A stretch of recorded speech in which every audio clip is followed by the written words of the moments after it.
মা আহাদান ইয়াদখুলুল জান্নাতা ইউহিব্বু আন ইয়ারজি ইলা দুনিয়া ওয়া লাহু মা আলাল আরদি মিন শাইইন ইল্লা শাহীদুন ইয়াতামান্না আন ইয়ারজি ইলা দুনিয়া ফায়ুক্তাল আশারা মাররাতান লিমা ইয়ারা মিনাল কারামাতি রাওয়াহুল বুখারী কিতাবুল মাগাজি। জোরে বলেন আল্লাহু আকবার। আল্লাহ তাআলা বলতেছেন, এটা রাসূলের জবান দিয়ে, যে দুনিয়াতে আল্লাহ রাস্তায় শহীদ হওয়ার পরে এই শাহাদাত ভাগ্যবান ব্যক্তিদেরকে আল্লাহ তাআলা জান্নাতুল ফেরদাউস দান করবেন। জোরে বলেন সুবহানাল্লাহ। কিন্তু জান্নাতুল ফেরদাউসে যাওয়ার পরে ইউহিব্বু আন ইয়ারজি ইলা দুনিয়া, তারা দুনিয়াতে আসার জন্য ছটফট করবে। আচ্ছা চিন্তা করে দেখেন, জান্নাতে তখন জান্নাতুল ফেরদাউস পাওয়ার পরেও তারা দুনিয়াতে আসার জন্য ছটফট করবে। আপনারা বলেন তো, জান্নাতে যাওয়ার পরে কেউ আবার দুনিয়াতে আসবার চাবে? তা আল্লাহ রাসূল কেন বলতেছেন ইউহিব্বু আন ইয়ারজি ইলা দুনিয়া ওয়া লাহু মা আলাল আরদি ইল্লা শাইইন ইল্লা শাহীদ? এই দুনিয়াতে আসার একমাত্র কারণ কি? আল্লাহ জিজ্ঞাসা করবেন, রে বান্দারা, আমি আল্লাহ খুশি হয়ে তোমাদেরকে জান্নাত দিয়ে দিলাম। শহীদ যারা হবে তাদেরকে আল্লাহ কোনো হিসাব নেবে না, তাদেরকে বিনা হিসাব আল্লাহ জান্নাত দিয়ে দিবে। ধরে গেল সুবহানাল্লাহ। তো জান্নাত দেওয়ার পরেও তোমরা দুনিয়াতে কেন আবার যাওয়ার জন্য ছটফট করতেছো? তখন জান্নাতি বান্দারা বলবে, ফায়ুক্তাল, জান্নাতি বান্দারা বলবেন, লিমা ইয়ারা মিনাল কারামাতি, প্রথম শহীদ হওয়ার সময় শাহাদতের যে মর্যাদা আমরা পাইছি, আল্লাহ তোমার জান্নাতের মধ্যে সেই শান্তি আমরা পাচ্ছি না। ফায়ুক্তাল আশারা মাররাতান, কম করে হলো আমরা 10 বার বাতিলের বিরুদ্ধে যুদ্ধ করে শহীদ হব, এরপরে আমরা জান্নাতে আসব। তার মানে বোঝা গেল ইসরায়েল ইহুদি ফিলিস্তিনের মুসলমানকে হত্যা করেছে বলে তারা মৃত্যুবরণ করে নাই, বরং তারা জান্নাতে গেছে। আর জান্নাতে যাওয়ার পরে তারা বুঝবার পারতেছে দুনিয়াতে সমস্ত মৃত্যুর চাইতে আল্লাহ রাস্তায় জীবন দেওয়াই হলো সবচাইতে উত্তম মৃত্যু। ধরে সুবহানাল্লাহ। এই জন্য খুব খেয়াল করবেন যে আল্লাহর ঘরের যারা গোলামি করবে আল্লাহ তাদেরকে 2টা পুরস্কার দিবেন। আল্লাহর ঘরের গোলামি করা মানে শুধু নামাজ নয়। আজকে যেই নামাজ আমরা আদায় করতেছি, এই নামাজ আমাদেরকে কি শিক্ষা দিল? আল্লাহ কোরআনে বলেছেন, ইন্নাস সালাতা তানহা আনিল ফাহশাই ওয়াল মুনকার, একমাত্র নামাজই পারে মুসলমানকে যাবতীয় খারাপি থেকে, যাবতীয় ফায়সা থেকে হেফাজত করতে। আমরা জানি ফ্যাসিস্ট সরকারের হাসিনা শুধু 5 ওয়াক্ত নামাজ নয়, তাহাজ্জুদের নামাজও পড়তো। জোরে গান ঠিক কি না? 5 ওয়াক্ত নামাজ তো পড়তো, আবার তাহাজ্জুদের নামাজ পড়তো। শামীম ওসমান 5 ওয়াক্ত নামাজ পড়তো, সংসদে তিনি ডিক্লার দিয়েছেন 5 ওয়াক্ত নামাজ, এবং তাহাজ্জুদের পড়তে পড়তে 70-80 রাকাত নামাজও পড়তো। এরপরেও তারা ফায়সা অন্যায় কাজ করত। তার মানে বোঝা গেল বর্তমানে বাংলাদেশে যেই নামাজ চলতেছে, এই নামাজ আল্লাহর ঘরের গোলামি নয়।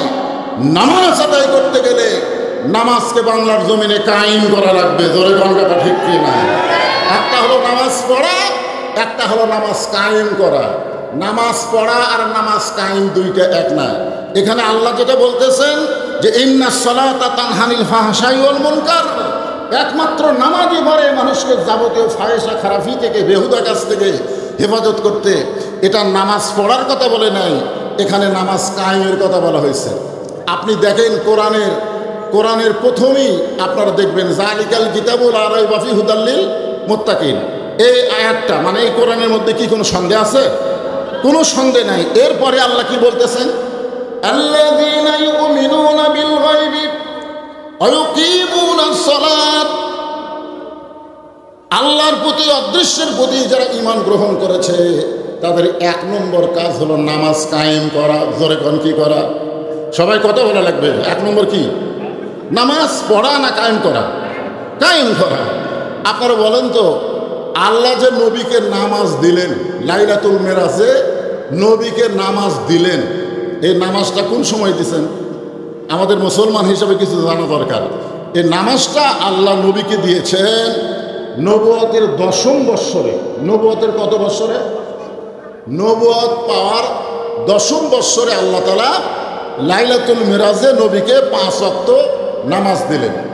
এই 5 ওয়াক্ত নামাজ পাওয়ার পরেও নবী কিন্তু আরও 3 বছর মক্কায় ছিলেন। কয় বছর? 3 বছর মক্কায় ছিলেন। কোরআনের কোনো জায়গায় আল্লাহ বলে নাই ইকরাউস সালাত, নামাজ পড়ো, ইকরাউস সালাত, নামাজ পড়ো। এটা কোরআনের কোনো জায়গায় বলে নাই। নবী নামাজ পাওয়ার পর থেকে আল্লাহ বলতেছেন আকিমুস সালাত, নামাজ কায়েম করেন, নামাজ কায়েম করো। আল্লাহ রাসূল বললেন, আল্লাহ আপনি তো কোরআনে নামাজ কায়েমের কথা বলতেছেন, কিন্তু আমি তো নামাজ নিয়ে আসলাম মক্কায় 5 ওয়াক্ত, কিন্তু নামাজ তো কায়েম হচ্ছে না, নামাজ তো কায়েম হচ্ছে না। নামাজ আমরা চুপি চাপি পড়তেছি, আজান ছাড়া নামাজ। জোরে কোন কি ছাড়া নামাজ? আজান ছাড়া নামাজ, চোরের মতন চুপি চুপি ঘরের মধ্যে নামাজ, নামাজ তো কায়েম হচ্ছে না। তখন আল্লাহ পাক রাসূলকে জানাইলেন, নামাজকে কায়েম করতে গেলে যিনি ইমাম হবেন, যিনি মসজিদের ইমাম হবেন, তিনাকেই আবার নেতা হওয়া লাগবে। নামাজকে কায়েম করতে গেলে যিনি মসজিদের ইমাম হবেন, তিনাকেই আবার ওই এলাকার কি হওয়া লাগবে? কথা কয় না কেন? শুধু মসজিদের ইমাম হলে হবে না, সমাজের নেতা হওয়া লাগবে। আপনার উপর যখন নামাজ কায়েমের আয়াত নাজিল করা হলো, তখন মক্কাতে আপনি হলেন ইমাম আর আবু জেহেল হচ্ছে নেতা। যতদিন পর্যন্ত আবু জেহেলের মতন নেতা থাকবে, ততদিন পর্যন্ত আপনার মতন ইমাম নামাজ পড়তে পারেন, পড়াতে পারেন, কিন্তু নামাজ কায়েম করতে পারবেন। তো যিনারা শারীরিক সুস্থতা এবং মানসিক প্রশান্তি সহকারে আজকের এই জান্নাতের বাগানে বসেছেন, দাঁড়িয়ে আছেন, আমরা সকলে আল্লাহর দরবারে শুকর গুজার করছি। সকলেই আমরা জবান করে বলছি রব্বানা লাকাল হামদ হামদান কাসীরান তাইয়িবান মুবারাকান ফীহি। আমরা আল্লাহর প্রশংসা করলাম। আজকে দেখেন গোটা বিশ্বের ভিতরে মুসলমানদেরকে কোণঠাসা করার জন্যে, মুসলমানদেরকে শেষ করে দেওয়ার জন্যে ইহুদি খ্রিস্টানেরা একটা পায়তারা করতেছে। জোরে কোন ঠিক কিনা? আজকে ইরানের মুসলমান, আগে আমরা মনে করেছিলাম ইসরায়েল শুধু ফিলিস্তিন আর গাজাকে নিয়েই হয়তো তাদের যুদ্ধ শেষ করবে, কিন্তু আস্তে আস্তে দেখেন এখন ইরানে ঢুকেছে, আবার এরপরে পাকিস্তান, এভাবে আস্তে আস্তে বিশ্বের সমস্ত মুসলমানকে ওরা টার্গেট করেছে। দুনিয়াতে মুসলমান আল্লাহর কাছে মাথা নত না করে কাফের বেঈমানদের কাছে যেন মাথা নত করে থাকে, এরকম একটা পায়তারা করতেছে বিশ্বের ইহুদি খ্রিস্টানেরা। কিন্তু যতদিন আমাদের মাথা আছে, আমাদের মাথা একমাত্র নত হবে কার কাছে? এই জন্যে আমি আপনাদের সামনে সূরা ফিল থেকে, সূরা কুরাইশ থেকে আয়াত তেলাওয়াত করেছি। এখানে আল্লাহ বলতেছেন ফালিয়াবুদু রাব্বা হাযাল বাইত, আমার এই ঘরের যারা গোলামি করবে, দাসত্ব গ্রহণ করবে, আমি আল্লাহ তাদেরকে 2টা পুরস্কার সাথে সাথে দিয়ে দেব। জোরে বলেন কয়টা? 2টা পুরস্কার সাথে সাথে দিয়ে দেব। 1 নম্বর পুরস্কার হলো আল্লাযী আত'আমাহুম মিন জু'ইন, 2 নম্বর পুরস্কার হলো আমানাহুম মিন খাউফ। 1 নম্বর পুরস্কার হলো যাবতীয় রিজিকের পেরেশানি থেকে আল্লাহ আমাদেরকে মুক্ত করে দেবে। আমরা সকলেই বিশ্বাস করি রিজিক দেওয়ার মালিককে, আরো জোরে বলে। আর 2 নম্বর পুরস্কার হলো যাবতীয় ভয় ভীত থেকে। এই খ্রিস্টান ইহুদির যতই অস্ত্র থাক, যতই ওদের হাতে শক্তি থাক, সমস্ত কিছু থেকে আল্লাহ আমাদেরকে নিরাপত্তা দিয়ে দিবে। আমলটা কি? ওই ঘরের মালিকের গোলামি করা লাগবে। ওই ঘর মানে কোন ঘর? আল্লাহর ঘর। আল্লাহর ঘর বলতে এখানে কাবা ঘরকে উল্লেখ করা হয়েছে। কাবার সঙ্গে যত ঘর সম্পৃক্ত, মনে করেন আপনাদের এরুলিয়া বাজারে মসজিদ আছে না নাই, এই মসজিদও কাবার একটা অংশ। আমরা মসজিদকে কার ঘর বলি? আল্লাহর ঘর বলি। এখন গোটা পৃথিবীতে মুসলমানদের মধ্যে একটা ভয় কাজ করতেছে, না জানি কি হয়, কে জয় কে পরাজয়। আমাকে অনেকে বলে, হুজুর ইসরায়েল না ইরান, এই দুই দলের মধ্যে, এই দুই দেশের মধ্যে কোন দেশ পরাজয় হবে? আমি বললাম, মুসলমানের কোনো পরাজয় নাই, মুসলমানের কোনো পরাজয় নাই। মুসলমান দুনিয়া থেকে বিদায় নিলে আল্লাহ তাকে শহীদ হিসাবে গ্রহণ করে, জোরে কারণ ঠিক কি না? আর মুসলমান যদি বিজয় লাভ করে তখন মুসলমান গাজী হয়ে যায়। মুসলমানের দুনিয়া রব্বানা আতিনা ফিদ দুনিয়া হাসানা অফিল আখিরাতি হাসানা, মুসলমানের কোনো ক্ষতি নাই। আজকে এখানে বৃষ্টি হয়েছে, এই বৃষ্টি মাস আষাঢ় মাস বৃষ্টি হয়েছে বলে কি মাহফিলের ক্ষতি? ক্ষতি কোনো ক্ষতি নাই। মুসলমানের দুনিয়াতেও লাভ, আখিরাতেও লাভ। মুসলমান যদি ওই ঘরের মালিকের গোলাম হয়, ওই ঘরের মালিক মানে আল্লাহর ঘরের যদি গোলামি করে, আল্লাহর ঘরের গোলামি করতে গেলে যতগুলো আমল আছে, 1 নম্বর আমলের নাম কি? নামাজ। জোরে করে 1 নম্বর আমলের নাম কি? নামাজ। এখন আমাদের বাংলাদেশের মুসলমান, বিশেষ করে খুব খেয়াল করবেন, বাংলাদেশের মুসলমান এই নামাজের ব্যাপারে সবচাইতে বড় দুর্বল, ঠিক কিনা বলেন? নামাজের ব্যাপারে আমরা যারা এখানে বসে আছি, যারা দাঁড়িয়ে আছি, আমাদের মাঝ থেকে কিছুক্ষণ আগে একটা নামাজ চলে গেল, সে নামাজের নাম হলো মাগরিবের নামাজ। হয়তো ভুল করবে, আমি আমার কথাটা সত্য নাও হতে পারে, এখানে 2-4 জন হয়তো আছে যারা মাগরিবের নামাজে আদায় করে, মানে নামাজের কোনো গুরুত্বই নাই, ঠিক কিনা বলেন? নামাজের কি নাই? গুরুত্ব নাই। আমরা ইমানকে যদি রক্ষা করতে চাই, আমি যে আয়াতে কারিমা তেলাওয়াত করেছি এর উপরই এশার নামাজ পর্যন্ত আলোচনা করব, একটু মনোযোগ দিয়ে আমাদের শুনতে হবে।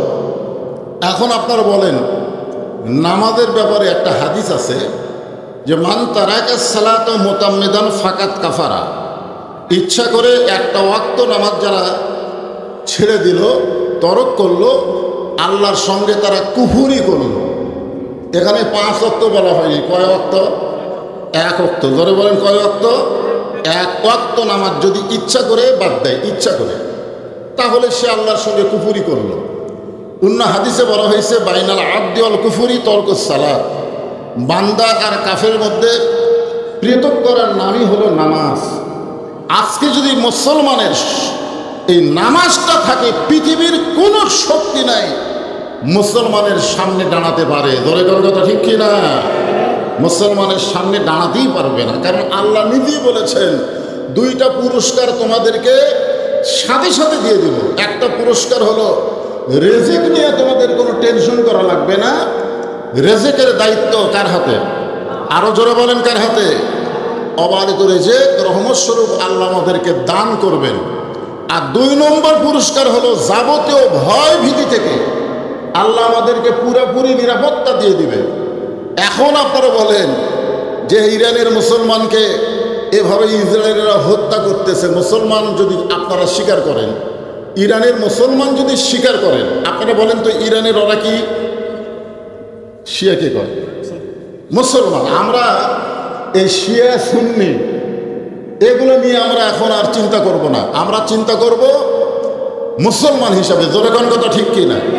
মুসলমান, ইরানের মুসলমান, ঠিক কিনা বলেন? মুসলমান। ইরানের আয়াতুল্লাহ উনি কি বলেছেন? উনি বলেছেন আমি চলে যাব, কিন্তু তোমরা এই যুদ্ধটাকে, এই জিহাদটাকে জারি রেখো। আজকে চিন্তা করে দেখেন, আপনারা হয়তো বলবেন হুজুর নামাজের কথা বলতেছেন আপনি, কারণ আল্লাহর ঘরের গোলামি করো। আল্লাহর ঘরের গোলামি মানে শুধু নামাজ না। আল্লাহ কোরআনে বলেন ইয়া আইয়ুহাল্লাযীনা আমানুস্তাঈনু বিস-সাবরি ওয়াস-সালাহ ইন্নাল্লাহা মা'আস-সাবিরিন। যারা আমাকে বিশ্বাস স্থাপন করেছ, তোমরা যদি আল্লাহর কাছে কিছু পাবার চাও, তাহলে 2টা জিনিসের বিনিময়ে সেটা পাইতে হবে, চাইতে হবে। একটা হলো ধৈর্য, আর একটা হলো নামাজ। আপনারা বলেন তো এই যে ধৈর্য আর নামাজ এর পাশাপাশি আল্লাহ যে কোরআনের আয়াত দিলেন, দেখেন পাশাপাশি আল্লাহ বলতেছেন ওয়ালা তাকুলু লিমান ইউকতালু ফি সাবিলিল্লাহি আমওয়াতুন বাল আহয়াউ ওয়ালাকিন লা তাশউরুন। আপনারা বলেন তো প্রথম আয়াতে আল্লাহ কি বললেন? আল্লাহর কাছে যদি কিছু পাবার চাও তাহলে ধৈর্য আর নামাজের মাধ্যমে চাও। পরের আয়াতে আল্লাহ কেন বললেন আল্লাহ রাস্তায় যাদেরকে হত্যা করা হয় তাদেরকে তোমরা মৃত্যু বলো না, আমি আল্লাহ বলতেছি তারা জীবিত। জোরে বলেন সুবহানাল্লাহ। আচ্ছা, নামাজের আয়াতের সাথে সাথেই এখানে হত্যার কথা আল্লাহ কেন বললেন? যে আমার রাস্তায় যাদেরকে হত্যা করা হয় তাদেরকে তোমরা মৃত্যু বলো না। নামাজের পরে আসবে রোজার কথা, নামাজের পরে আসবে হজের কথা, নামাজের পরে আসবে জাকাতের কথা, কিন্তু এখানে আল্লাহ রোজা হজ জাকাত বাদ দিয়ে সরাসরি হত্যার কথা কেন বললেন? যে তোমাদেরকে যারা হত্যা করবে তোমরা কখনোই মনে করবে না যে তারা মৃত্যুবরণ করেছে, বরং আমি আল্লাহ বলতেছি তারা জীবিত। ওয়ালাকিন লা তাশউরুন, তোমাদের সাধারণ জ্ঞান এটা বুঝবার পারবে না। আজকে বিশ্বাস করেন, যদি প্রথম সূরা কুরাইশের যে আল্লাহর ঘরের যদি গোলাম আমরা করি, গোলামি মানে এখানে শুধু নামাজ না, আল্লাহর ঘরের গোলামি করার অর্থ হলো ফাদখুলি ফি ইবাদি ওয়াদখুলি জান্নাতি।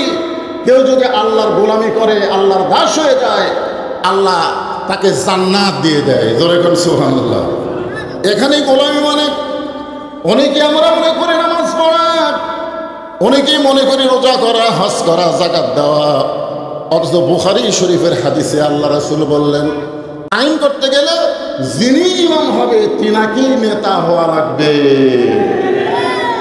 এখন বাংলাদেশে একটা সুযোগ দেখা যাচ্ছে, একটা সুযোগ, একটা বাতাস।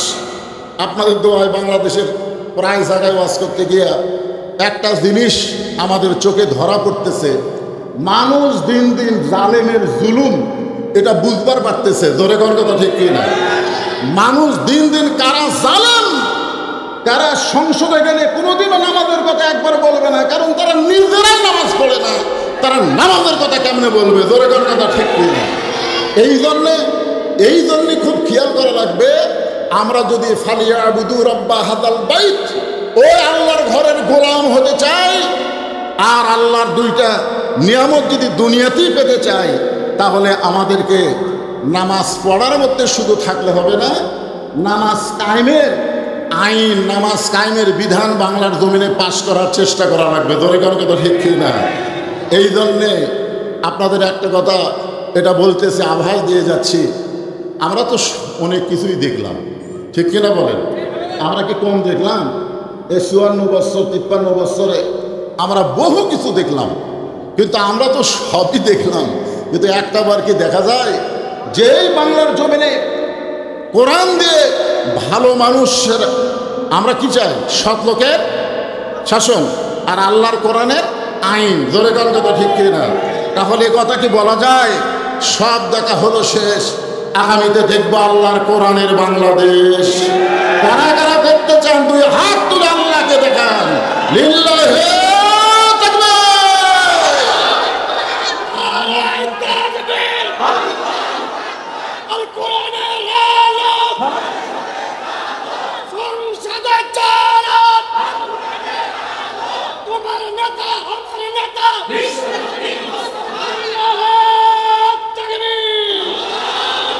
মাশাআল্লাহ। আপনারা বলেন তো, এই যে আল্লাহ বললেন যিনি ইমাম তিনি কি নেতা হওয়া লাগবে, এই জন্য আল্লাহ তাআলা নামাজ, শুধুমাত্র নামাজটায় ফালিয়াবুদু রাব্বা হাযাল বাইত, আল্লাহর গোলামি করার জন্য আল্লাহ তাআলা নবীকে হিজরত করালেন। নবীকে হিজরত করালেন, নবী গেলেন মদিনায়, নবী নিজে ইমাম এবং নবী নিজেই রাষ্ট্রনায়ক। আল্লাহ ঘোষণা করলেন আল্লাযীনা ইম্মাক্কান্নাহুম ফিল আরদ, মুসলমানের মধ্যে কাউকে যখন ক্ষমতার চেয়ার দেওয়া হবে, সে ক্ষমতার চেয়ার পাওয়ার পরে তার 1 নম্বর দায়িত্ব হলো পদ্মা সেতু নির্মাণ করা, 1 নম্বর দায়িত্ব হলো বাল্য বিবাহ বন্ধ করা, এক নম্বর দায়িত্ব হলো মাদক মুক্ত সমাজ গড়া। এগুলো সবই দায়িত্ব হতে পারে, কিন্তু এক নম্বর কাজ হচ্ছে নামাজ কায়েমের বিল পাস করা। ধরে কথা ঠিক না? আপনারা বলেন তো, আগামীতে সংসদে কোন দল গেলে নামাজ কায়েমের বিল উত্থাপন করবে? এটা একজন মুসলমান হিসেবে কোরআনের মাহফিলে এসে আমাদের জানা বোঝার দরকার আছে না নাই? ধরে কথা আছে না নাই? খুব খেয়াল করে শুনবে। আল্লাহ বললেন তোমাদেরকে দুইটা পুরস্কার দেওয়া হবে। এক নম্বর পুরস্কার হলো তোমাদের রিজিকের কোনো পেরেশানি করা লাগবে না। আল্লাহর যদি গোলামি হয়, আমাদের রিজিকের মালিককে, আরো জোরে বলেন, রিজিকের মালিককে। দুনিয়ার কেউ কোনো কিছুই করতে পারে না, সব কিছুই আমার আল্লাহ করবেন। একজন আমাকে বলতে যে হুজুর, আল্লাহ ইচ্ছা করলে ইসরায়েলকে ধ্বংস করতে পারে। আব্রাহা বাদশাহ কাবা ঘর ধ্বংস করতেই ছিল, আল্লাহ হস্তি বাহিনী দিয়া আব্রাহা বাহিনীকে আল্লাহ ধ্বংস করে দিছে। কিন্তু এখন বাইতুল মুকাদ্দাসকে ইহুদির নাপাক বাচ্চারা দখল করবার চায়, এইভাবে মুসলমানদেরকে হত্যা করতেছে। আল্লাহ আব্রাহাকে যদি ধ্বংস করতে পারে আবাবিল পাখি দিয়া, তাহলে আল্লাহ কেন পারতেছে না এই ইসরায়েলকে ধ্বংস করতে? আপনার বলেন তো, যখন কাবাঘর আব্রাহা বাদশাহ ধ্বংস করবার আসছিল, তখন মক্কাতে কোনো মুসলমান ছিল? এ কথা কন, কোনো মুসলমান ছিল? কোনো মুসলমান ছিল না বলি আল্লাহ দেখলো যে আবাবিল পাখি ছাড়া একটার ধ্বংস করা যায় না, কারণ মুসলমানই নাই, ইমানদারি নাই। কিন্তু এখন বলেন তো, যদি বাইতুল মুকাদ্দাস বাইতুল্লাহ ওরা ধ্বংস করবার চায়, এখনকার আবাবিলের দরকার আছে? এখন গোটা গোটা পৃথিবীতে 200 কোটির উপরে হচ্ছে মুসলমান, 200 কোটির উপরে হচ্ছে মুসলমান। আর সেদিন এক পেপারে দেখলাম, এ সর্বসাকল্যে পৃথিবীর সব জায়গায়, আমাদের বাংলাদেশেও ইহুদি আছে, সমস্ত বিশ্বের ইহুদি একত্র করলে হিসাব করে 1 কোটি হয়নি। ইহুদিরা সর্বমিলে কয় কোটি হয়নি? 1 কোটি হয়নি। তাহলে 200 কোটি মুসলমান যদি পেশাব করে দেয়, 1 কোটি ইহুদিতে তো পেশাবের কারণে ভাষা দেওয়া দরকার। ধরে কথা ঠিক না? যেরকম বিএনপির এক দুদু বলছিল যে পেশাব দিয়ে ভাষা দিবি, ধরে কথা ঠিক না? এই কথা বলার পরে যা টলের শিকার হচ্ছে, যে এত বছর ম্যাডামের দরজায় এতগুলো বালুর ট্রাক ছিল, তোমার পেশাব তখন কোথায় ছিল? চিন্তা করে দেখেন। আমি সে কথা বলতেছি না যে পেশাব দিয়ে ইসরায়েলের ইহুদিদেরকে আমরা ভাষায় দিব। আমরা ইহুদিদেরকে, খ্রিস্টানদেরকে আল্লাহর কোরআনের আইন এবং সত্যদের শাসন এবং আল্লাহর কুদরতি পাওয়ার আমাদের দরকার। ধরে কথা ঠিক না? ইমানের পাওয়ারের কাছে অ্যাটম বোমা, হাইড্রোজেন বোমার খাওয়া নাই। যার প্রমাণ হলো আমাদের জাতির পিতা হযরত ইব্রাহিম। বৃষ্টি কি পড়তেছে? আচ্ছা, হালকা হালকা পড়ুক। আজকে আপনাদের জন্য একটা আয়াত বলি, ওয়াজ করতেছি, যেটা এই লাইনে ওয়াজ থাকবে, অসুবিধা নাই। আল্লাহ বলতেছেন ওয়াবতাগু ইলাইহি ওয়াসিলা, তোমরা ওসিলা অন্বেষণ করো। ওসিলা মানে কি? ওসিলা মানে মাধ্যম। এখানে ওসিলা মানে আল্লাহর কোরআন, আল্লাহ রাসূল বোঝানো হয়েছে। কিন্তু আজকে এই মিডিয়ার ভাইরা, তোমরা ইয়ে করে দিয়ে সরে যাও, এমনি বিরক্ত করো না। এই শোনেন, আজকের ওসিলা যদি আল্লাহ এটা করে, এটা যদি করে যে তোমরা জীবনে বহু পাপ করছো, ঠিক আছে, কিন্তু আজকে কোরআনের আলোচনা শুনতে গিয়া যাদের শরীরে বৃষ্টির পানি পড়বে, যাদের শরীরে বৃষ্টির পানি পড়বে, ওই দেহের জন্য আমি আল্লাহ জাহান্নামের আগুন ওসিলা হিসাবে হারাম করে দিলাম। না, যদি আল্লাহ একটা সুযোগ দেয়, জীবনে তো দুনিয়ার কাজ করতে বহু ভিজেননি কেউ, কি কম ভিজেন নাই? আল্লাহ যদি বলে আজকে যাদের শরীরে বৃষ্টির পানি পড়বে, ওই শরীরে বৃষ্টির পানি হচ্ছে সারিবাদী সালসা, 1 বছরে 2 বছরে তার কোনো ওষুধ খাওয়া লাগবে না। ওই পানিটাই হলো অনুনাজ্জিলু মিনাল কোরআনি মা হুয়া শিফাউ ওয়া রাহমাতুল লিল মুমিনিন। জোরে আল্লাহু আকবার। কোরআনের মাহফিলে এসেছেন, এই কোরআনকে আল্লাহ যাবতীয় রোগের ঔষধ হিসাবে ঘোষণা করছে। তাই যদি একটু বৃষ্টির পানি পড়ে, আপনারা আনসান করবেন না, বিরক্ত হবেন না। আর মানুষ যখন ধৈর্যশীল হয়, ইন্নাল্লাহা মা'আস সাবিরিন, ধৈর্যশীলদের সঙ্গে কে থাকে? তো বৃষ্টির পানি আসার পরও আপনারা যখন মাহফিল ছাড়বেন না, তখন আপনাদের সাথে কে আসে? আপনারাও ভিজবেন, আল্লাহও ভিজবে। না না, কি মনে করতেছেন? এটা কি আমার কথা না আল্লাহর কথা? নিশ্চয় আল্লাহ ধৈর্যশীলদের সঙ্গে, ইন্নাল্লাহা মা মানে কি? সাথে আছে। নিশ্চয় আল্লাহ ধৈর্যশীলদের সাথে আছে। তাহলে বৃষ্টির পানি পড়লো, আমরা ধৈর্য নিয়ে দাঁড়ায় থাকলাম, বসে থাকলাম, নড়লাম না। আল্লাহ কয় তাহলে তো আমিও ভিজে যাচ্ছি, তার দরকার নেই, বৃষ্টি বন্ধ করে দিই। তোর কথা ঠিক করে ইনশাল্লাহ আপনাদের ধৈর্য দেখে বৃষ্টি বন্ধ হবে। আমি তো আপনাদের দেশীয় বক্তা। এরপরে মুফতি আমির হামজা আসতেছে। আল্লাহ, আমার ভাতিজা গোলাম রব্বানী এই অসময়ে মাহফিল করেছে, তুমি আল্লাহ ইচ্ছা করলে রাত 12টা পর্যন্ত বৃষ্টি বন্ধ রাখতে পারো, মানুষ কষ্ট হলে দাঁড়িয়ে থেকে ওয়াজ শুনবে। কিন্তু অবারিত বৃষ্টি পড়লে মানুষের ভিতরে সে সবল ঈমান আমাদের নাই। তোর কার কথা ঠিক কি না? আমি যেটা বলতে চাচ্ছি, ওয়ামানাহুম মিন খাউফ, যাবতীয় ভয় থেকে আল্লাহ পুরোপুরি নিরাপত্তা দিয়ে দিবে। আপনারা বলেন তো, অ্যাটমের জোর বেশি না ঈমানের জোর বেশি? আপনারা বলেন তো, অ্যাটম বোমা, হাইড্রোজেন বোমা আমেরিকা যে পারমাণবিক বোমা তৈরি করছে, আপনার বলেন তো এই বোমার কি নিজস্ব কোনো শক্তি আছে? ওই বোমার মধ্যে শক্তি কার? এ কথাটা বিশ্বাস করা লাগবে। ইসসাব্বিহু লাহু মা ফিস সামাওয়াতি ওয়াল আরদ, আসমান এবং জমিনের মধ্যে যত কিছু আছে সব কিছু তাসবিহ আদায় করে কার? আরো ধরে বলে, যখন ফেরেশতা জিবরাইল এসে আমাদের জাতির পিতা হযরত ইব্রাহিমকে বললেন, ইব্রাহিম চড়কের উপরে বসে আছো, আল্লাহর জিকির করতেছো, আল্লাহর জিকির করতেছো, একটাবার নিচের দিকে তাকায় দেখো, একটাবার নিচের দিকে তাকায় দেখো, নমরুদ যে আগুন জ্বলাইছে শুধু এক ইব্রাহিম নয়, 1 লক্ষ ইব্রাহিম যদি আগুনের মধ্যে ফেলে দেওয়া হয় পুড়ে ছাই হয়ে যাবে। মানে ইব্রাহিমকে মারার জন্য বিশাল আগুনের চুলা। হযরত ইব্রাহিম বললেন, জিবরাইল আমি এখন পর্যন্ত একটা বারের জন্য নমরুদের চুলার দিকে তাকাইনি, কারণ আমার ভিতরের ঈমান আমাকে বলে দিচ্ছে হাসবি আল্লাহ নিমাল ওয়াকিল অনিমাল মাওলা অনিমান নাসির। আমার ভিতরের ঈমান আমাকে বলে দিচ্ছে নমরুদ আগুন জ্বালাবার পারে, কিন্তু পুড়ানোর ক্ষমতা নমরুদের হাতে নাই। পুড়ানোর ক্ষমতা কার হাতে? আরো জোরে বলেন। আমেরিকা, রাশিয়া, ব্রিটেন, ফ্রান্স এরা পারমাণবিক বোমা তৈরি করতে পারে, কিন্তু বোমা ফাটার কোনো শক্তি নাই আল্লাহ যদি না চায়। ধরে কারণ ঠিক কিনা? আপনারা বলতেছেন হুজুর তাহলে এই যে ইসরায়েল বোমা মারতেছে, ইসরায়েল যে মারতেছে, আপনারা দেখেন ইসরায়েল মারতেছে, ওটা আবার ঘুরে এসে ইসরায়েলের মধ্যে পড়তেছে। জোরে কার কথা ঠিক কিনা? আল্লাহ তো কিছু দৃশ্য আমাদেরকে দেখাচ্ছে। জোরে কার কথা ঠিক কিনা? কিন্তু এরকম কেন হচ্ছে? আজকে ইরানের মুসলমানকে এভাবে কেন শেষ করে দেওয়ার পানি তারা করতেছে?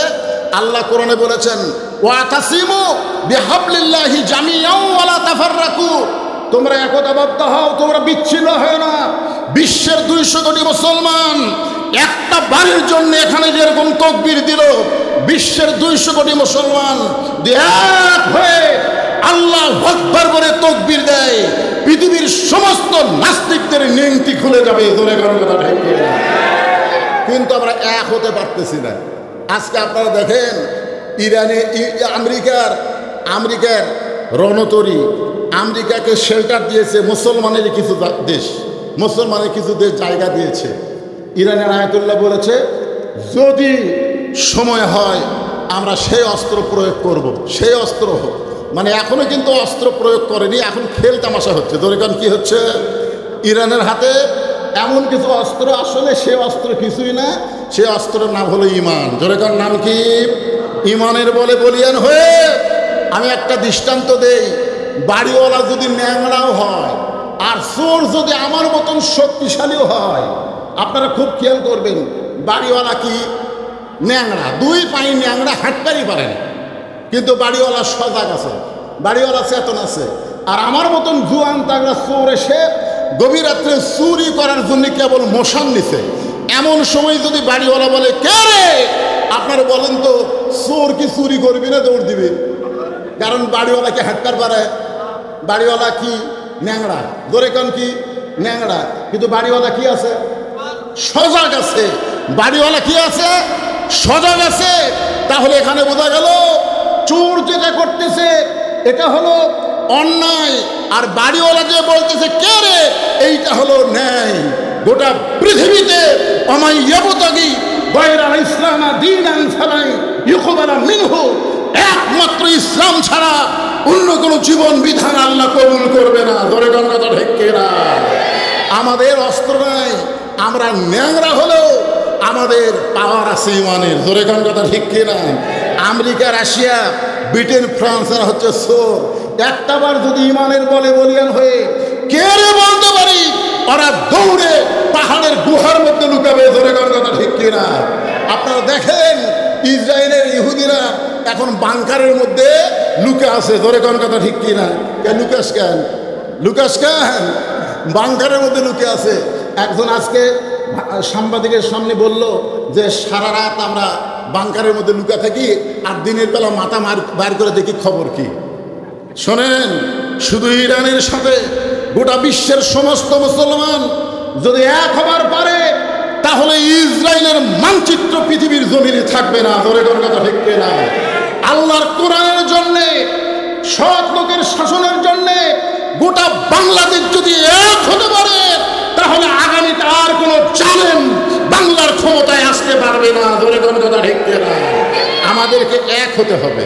ফালিয়াবুদু রব্বা হাযাল বাইত, আমরা আল্লাহর সেই ঘরের গোলাম হব। গোলাম হওয়ার সঙ্গে সঙ্গে আল্লাহ বললেন তোমাদেরকে দুইটা পুরস্কার দেওয়া হবে। এক নম্বর পুরস্কার হলো তোমাদের রেজেক নিয়ে কোনো পেরেশানি করা লাগবে না। আপনারা বলেন তো রেজেক দেওয়ার মালিককে? আরো জোরে বলেন মালিককে। তাহলে বিশ্বাস করলেন আল্লাহর নাম হলো রাজ্জাক। ওমা মিন দাব্বাতিন ফিল আরদি ইল্লা আলাল্লাহি রিজকুহা, পৃথিবীতে এমন কোনো বিচরণশীল প্রাণী নাই যার রেজেকের ব্যবস্থা আমার আল্লাহ করে নাই।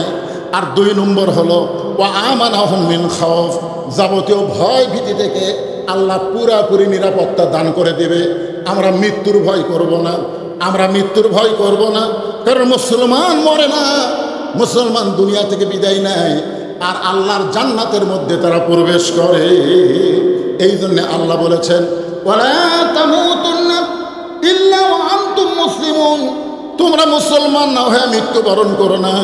মুসলমান হয়ে যদি আমরা মরতে চাই, তাহলে আল্লাহর গোলামি ছাড়া কোনো উপায়, জোরে বলেন আল্লাহর গোলামি ছাড়া কোনো উপায় নাই।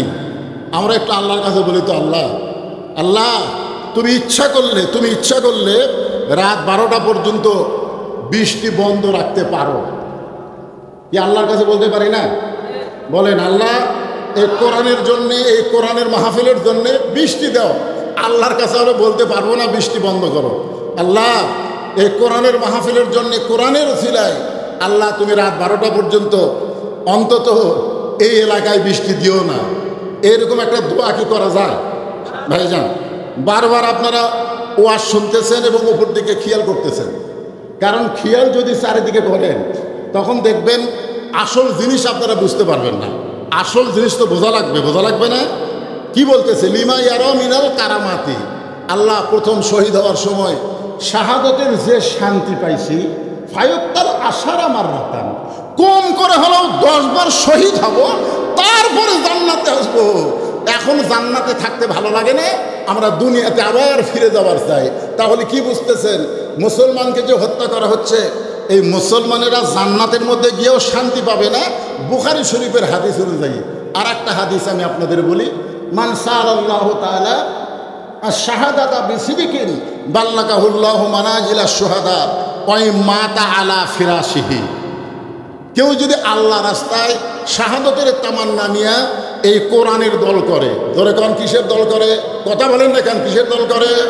কারণ যখন আপনি কোরআনের দল করবেন, আল্লাহর দল করবেন, ওয়ালা নাবলুওয়ান্নাকুম বিশাইইম মিনাল খাউফি ওয়াল জুই ওয়া নাকসিম মিনাল আমওয়ালি ওয়াল আনফুসি ওয়াস সামারাতি ওয়া বাশশিরিস সাবিরিন। আপনি যখন কোরআনের দল করবেন, কোরআনের আন্দোলন করবেন, বাংলাদেশের কোরআন দেয়া পার্লামেন্ট চলবে, সৎ লোকের শাসন চাবেন, তখন আল্লাহ তাআলা, আল্লাহ রাসূল বলতেছেন যে সেই ব্যক্তি সেই ব্যক্তি যদি নিজের বিছনাতে মৃত্যুবরণ করে, সে ব্যক্তি কোথায়? নিজের বাল্লাগাউল্লাহ মানাজিলা সোহাদা ওই মাতা আলা ফিরাসিহি, সে ব্যক্তি যদি নিজের বিছনায় মৃত্যুবরণ করে, হাসরের ময়দানে আল্লাহ তাআলা তাকে শহীদদের কাতারে দাঁড় করাইয়া দিবে। তবে তবে কষ্ট আছে, কষ্ট আছে না নাই? আপনারা বলেন কষ্ট আছে না নাই? অনেক কষ্ট, নানা ধরনের কষ্টের পরেই বাবা সিরিজ সবিরিন আগে ধৈর্যের পুরস্কার দিবে না। একটা মা যদি সন্তান নিতে চায়, জীবনে কোনোদিন সন্তান হয়নি, এবার প্রথমেই সন্তান হবে, আমার মা বোনেরা যারা পর্দার অন্তরে বসে আছে, আমি তাদেরকে বলবো, মা, আমাদের মায়েরা, আমাদের দাদিরা, আমাদের নানিরা কোনোদিন সিজার করে বাচ্চা নেয় নাই, তারা নর্মালে বাচ্চা নিয়েছে। জোরে কোন কথা ঠিক কিনা কথা বলে? এখন একটা কি সিস্টেম হলো, পৃথিবীর কোনো দেশে এত সিজার হয় না, এত সিজার হয় না যেই সিজার আমাদের বাংলাদেশে হয়। একটা ভ্যানওয়ালার বউ পর্যন্ত নর্মালি বাচ্চা লিবার চায় না, একটা ভ্যান চালায়, ও কয় সিজার। শোনেন, বাচ্চা হওয়ার, আমার মায়েরা যারা পর্দার অন্তর আছে, আজকে আমাদের সন্তানগুলো, অধিকাংশ সন্তান, ছোট ছোট বাচ্চারা এই নষ্ট হওয়ার পিছনে কারণ হলো সিজার। কারণ কি? সিজার।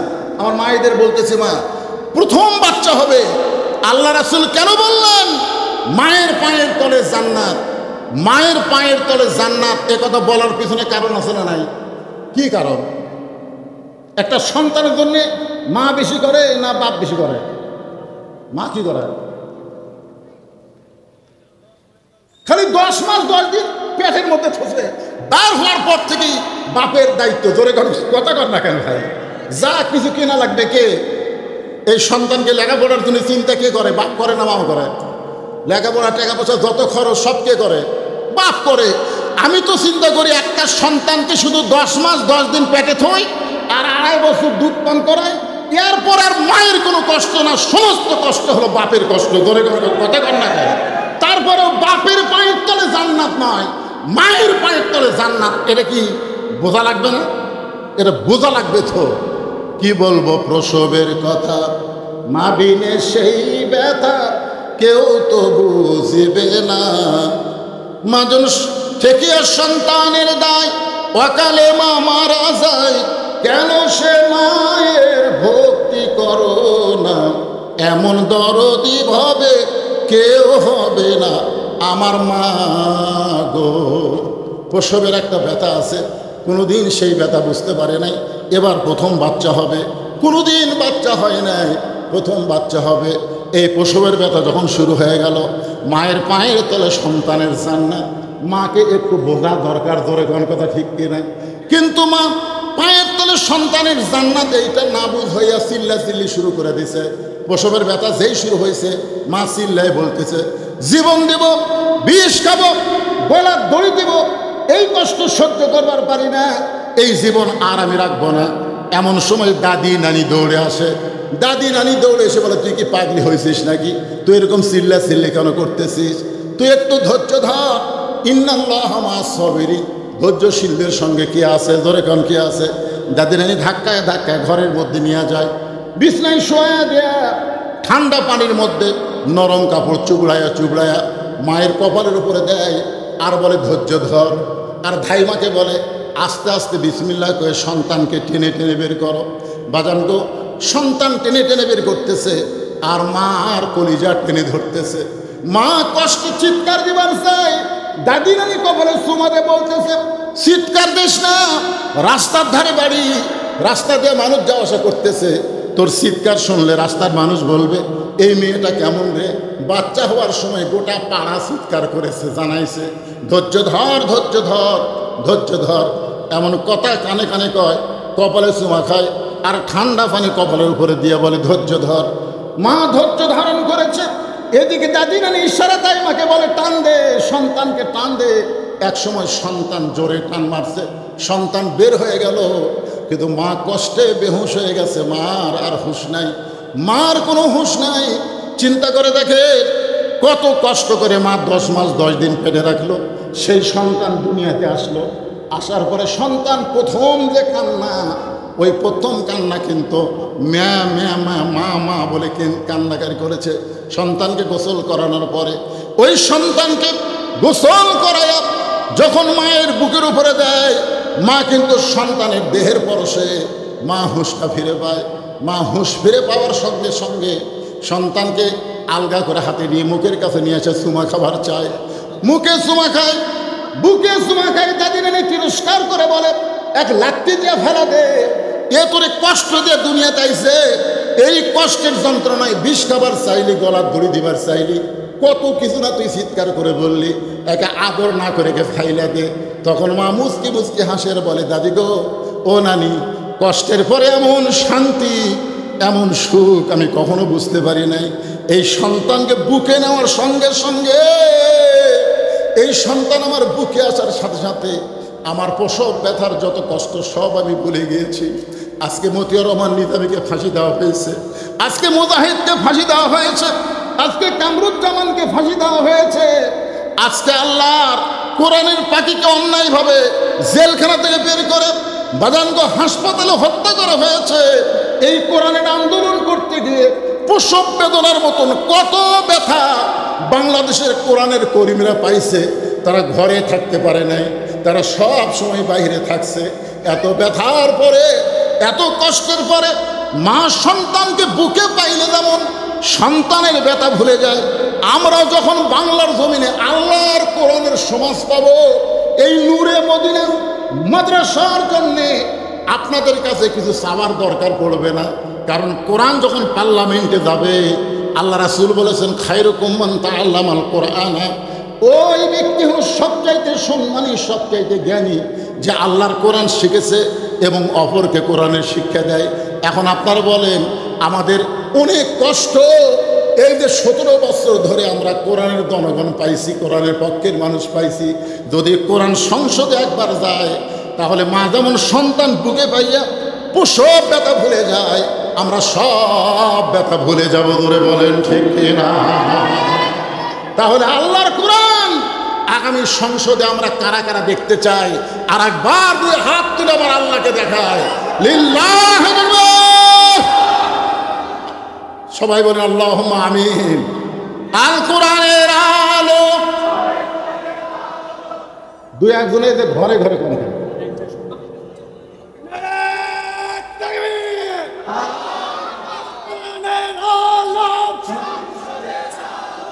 সংসদে চালান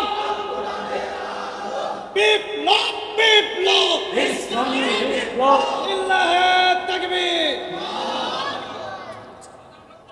আজান হচ্ছে, আমার কথাও শেষ। আজান মানে আমার কথাও শেষ। এখন আমরা মাহফিল চলবে, নামাজ হবে, নামাজের পরে অনেক বক্তা আছে বিজ্ঞাপনে। আমাকে বলা হয়েছিল মাগরিব থেকে এসা পর্যন্ত, আমি মাগরিব থেকে এসা পর্যন্ত। আজান, অনেকে মনে করে যে আজান দেওয়া সময় চুপ থাকা, আজান দেওয়ার সময় আজানের কি দেওয়া? উত্তর দেওয়া। তা আমাদের এতগুলো মানুষের মধ্য থেকে একজনই যদি আজানের উত্তর দিয়ে দেয়, আমরা সবাই নামাজি। জোরে কারণ সবাই কি আজানের উত্তর দেওয়া মানে কি? বাবা ছেলেকে ডাকতেছে, এদিকে আসো, তখন ছেলে যাচ্ছি বাবা, কিন্তু আসে না। যাচ্ছি বাবা, কিন্তু আসে না। এটা কি হলো? উত্তর দিল, কিন্তু কাম হলো? তা আমরা আজানের উত্তর দেওয়া মানে আমরা সবাই 5 ওয়াক্ত নামাজ আদায় করবো, আল্লাহ যেন কবুল করে। জোরে করে আমি